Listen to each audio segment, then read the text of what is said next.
Uy, sino ba to? Anong ginagawa mo dito? Baka may makakita sa atin dito. Gusto kitang makita kaya pumunta ako dito. Halika nga dito. Di ba sinabi ko naman sa'yo na huwag kang pumunta dito? Wala naman makakakita sa atin dito. Dahil wala namang tao. Sige na, umalis ka na. Habang walang nakakita sa atin. Oo na, alis na.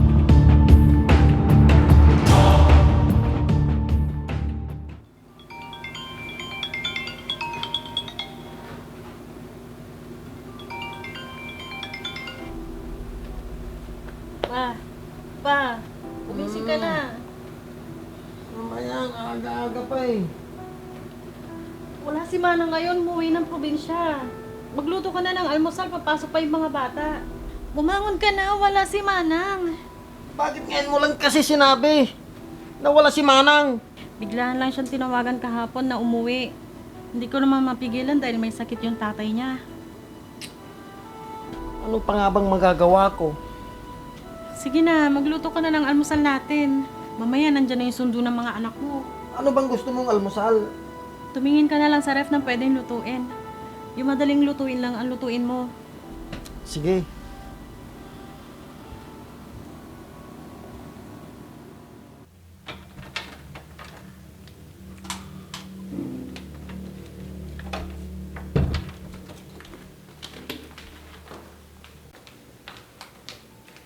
Pa, alis muna ako ha. Ikaw muna bahala dito sa bahay. Bakit ako?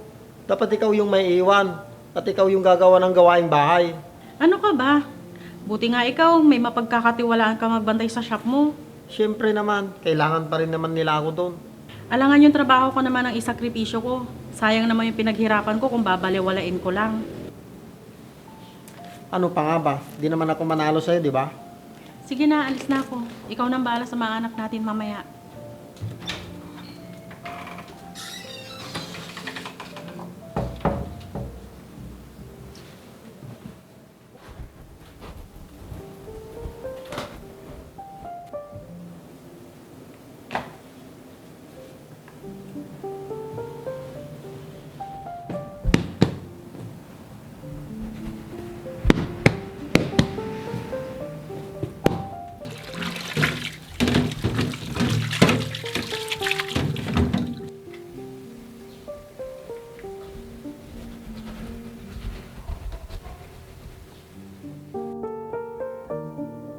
Ay, ang hirap pala kung ikaw lahat nag-asikaso sa loob ng bahay.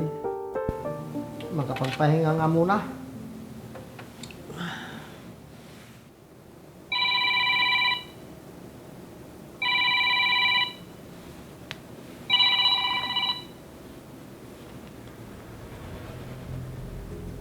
Oh, hello babe. Bakit napatawag ka? Dumaan ako kanina sa shop nyo. Bakit wala ka doon? Ganun ba? Di ako makalis ng bahay eh. Walang mag-aasikaso sa mga anak namin. Sabi mo, lalabas tayo ngayon. Talagang lalabas naman sana tayo ngayon. Nataon lang na wala yung kasambay namin ngayon. Kailan darating yung kasambahay nyo? Hindi ko alam kung babalik pa o hindi. Ha? Bakit naman? May sakit daw yung tatay niya. Kaya biglang umuwi kahapon. Paano na ngayon? Matatagalan ulit bago tayo magkita. Ganun na nga siguro babe. Huwag ka nang magtampo. Babawi na lang ako sa'yo sa susunod. Hello babe. Hello. Ano ba yan? Pinatayin pa ako ng cellphone. Hindi ako papayag na hindi tayo magkita, Masong. Gagawa ko ng paraan.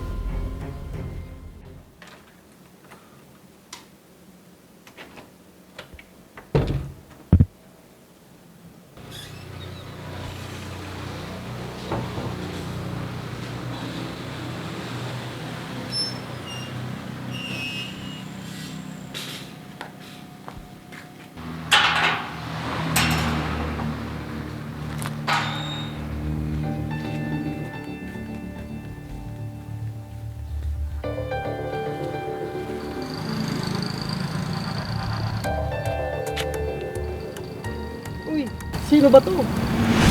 Anong ginagawa mo dito? Baka may makakita sa atin dito. Gusto kitang makita kaya pumunta ako dito. Halika nga dito. Di ba sinabi ko naman sa'yo na huwag kang pumunta dito? Wala naman makakakita sa atin dito. Dahil wala namang tao. Sige na, umalis ka na. Habang walang nakakita sa atin. Oo na, alis na!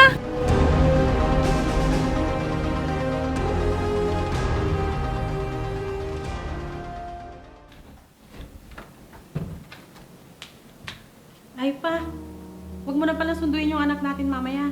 Oh, bakit ma? May pupuntahan ba kayo mamaya? Ako nang bahalang sumundo sa anak natin mamaya. Ihahatid ko siya kila mama. Ganun ba? Sige. Pwede kang pumunta sa shop mo kung gusto mo. Siguro pagkatapos ng gawain ko dito sa bahay, saka na lang ako pupunta. Sige na, alis na ako pa. Sige, mag-iingat ka.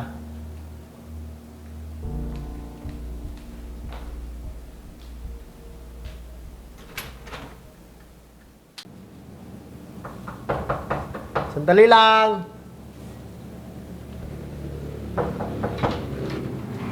Oh, anong ginagawa mo dito? Ay nako, hindi ka nagpaparamdam sa akin. Umalis ka na dito. Sa shop na lang tayo magkita. Pupunta ako doon. Dito na lang tayo. Ulit mo naman. Umalis ka na. Mas exciting. Hindi mo ba ako na-miss? Ano? Bakit ayaw mo magsalita? Hindi mo ba ako nami-miss?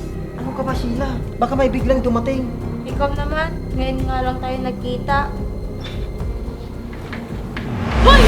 Anong ginagawa nyo? Dito pa talaga sa sarili kong pamamahay gumagawa kayo ng milagro? Mali yung iniisip mo, ma. Anong hindi? Sino ba naman ang babae papapasukin mo walang motibo? Huwag mo akong gawing walang alam, Masong! Ay, ma'am, pasensya na po kung pumasok ako sa pamamahay nyo.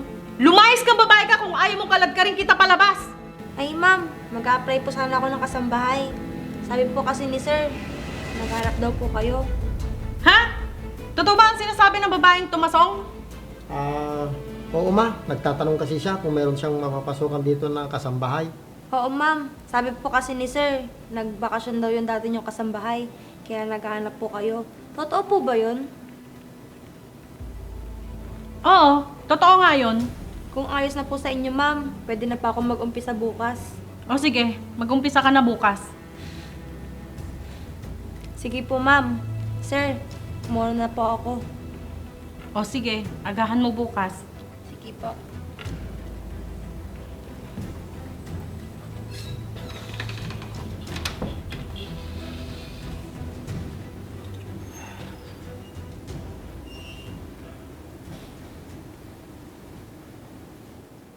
Tao po!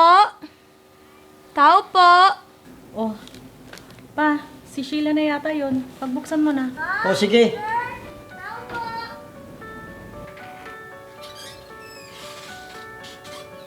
Halika, tuloy ka. Paano ba yan, babe? Araw-araw na tayo magkasama. Ano ka ba, Sheila? Baka makita tayo ng asawa ko. Ikaw naman, parang ayaw mo na yata sa akin. Di ba malinaw naman sa'yo lahat yung tungkol sa atin? Oo, alam ko yun. Pero ngayon parang ayaw mo na sa akin. Masong, nasaan na si Sheila?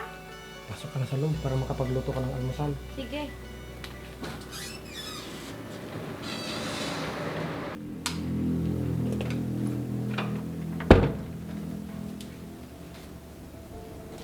O Sheila, papasok na ako. Magluto ka na lang ng tanghalian niyo mamaya. At kung may kailangan ka, sabihin mo na lang kay kuya mo.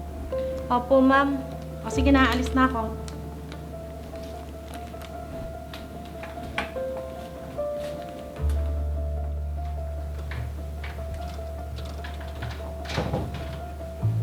Sheila, pag-usap nga muna tayo. Itigil na natin to. Bakit naman, babe? Dati-rati, gustong-gusto mo yung nilalambing kita. Dati yun, Sheila. Iba na yung sitwasyon natin ngayon. Kaya nga nagpanggap ako ng kasambahay para lagi tayong magkasama. Yun ang akala mo. Akala mo natutuwa ako? Pero hindi, Sheila. Ginawa ko magpanggap. Akala ko matutuwa ka. Pero mali pala ako. Nakapag-desisyon na ako, Sheila. Anong ibig mo sabihin? Maghihiwalay na tayo? Oo, Sheila. Yun ang gusto kong mangyari. Paano naman ako?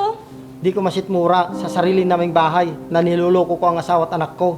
Kung gusto mo, hindi ko na itutuloy ang pagpapanggap ko. Basta wag mo lang akong hiwalayan. Pasensya na. Buo na ang desisyon ko. Hanggang dito na lang tayo. Wala akong magagawa kung yun ang desisyon mo. Sino ba naman ako, di ba? Patawarin mo ako sa mga nagawa kong pagkakamali.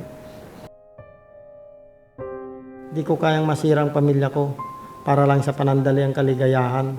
Mas masaya pa rin kung buo ang pamilya. Kaya habang maaga pa, kailangan ko nang itama ang nagawa kong pagkakamali.